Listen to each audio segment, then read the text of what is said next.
ఎలా సింపుల్గా అయిపోవాలి అని చెప్పి అందులో మసాలా తినకుండా ఉంటే బాగుంటుంది వేసవికాలప్పుడు. ఈ విధంగా కమ్మగా కానిచ్చేసాను. ఆనపకాయ పాలు పోసి కూర, కొంచెం శనగపప్పు, మినపప్పు, మిరపకాయలు, ఆవాలు, జీలకర్ర వేస్తే సరిపోతుందండి. ఆనపకాయ ముక్కలు చిన్న ముక్కలుగా తరిగేసుకుందాం. నెక్స్ట్ పోపు అయితే వేయించేసుకుందాం. కొంచెం కరివేపాకు వేసేసుకుందాం. ఈ ఆనపకాయ ముక్కలన్నీ వేసేసుకుందాం. ఉప్పు పసుపు వేసేసుకొని ఒక్క నిమిషాలు మూత పెట్టేసి తర్వాత ఈ ఉప్పు వేసిన తర్వాత కొంచెం వాటర్ అనేది కూరలో వస్తుంది. ఆనపకాయ వాటర్ కంటెంట్ ఎక్కువ ఉంటుంది కదా, అయితే అదంతా మగ్గిపోయిన తర్వాత కొంచెం పంచదార అయితే లైట్గా వేసాను. ఇష్టమైన వాళ్ళు వేసుకోవచ్చు, లేదంటే లేదు.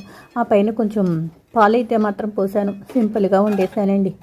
అమ్మయ్య అనిపించింది నాకైతే మాత్రం. బయట కూరలకి ఎక్కువ ప్రిఫరెన్స్ కన్నా ఇలాంటి ఇంట్లో మనం సింపుల్గా చేసుకొని కూరలు తినడానికి మాత్రం కొంచెం ప్రయత్నం చెయ్యాలి. ఎందుకంటే మన ఆరోగ్యం మనం చూసుకోవాలి కదా. బయట ఏ ఆయిల్ వేస్తారో అన్నది మనకి తెలియదు. అందుకని తప్పనప్పుడు ఎలాగ తప్పదు. అయితే తప్పించుకున్నప్పుడు ఇలాంటివన్నీ మనం కూడా చేసుకుంటే చాలా మంచిది. అయితే ఎప్పుడైనా సరే, ఎవరికైనా సరే, ఎవరి దగ్గరైనా ఏదైనా మాట మనం విన్నామంటే అది ఎవరి దగ్గర కూడా దయచేసి చెప్పకండి.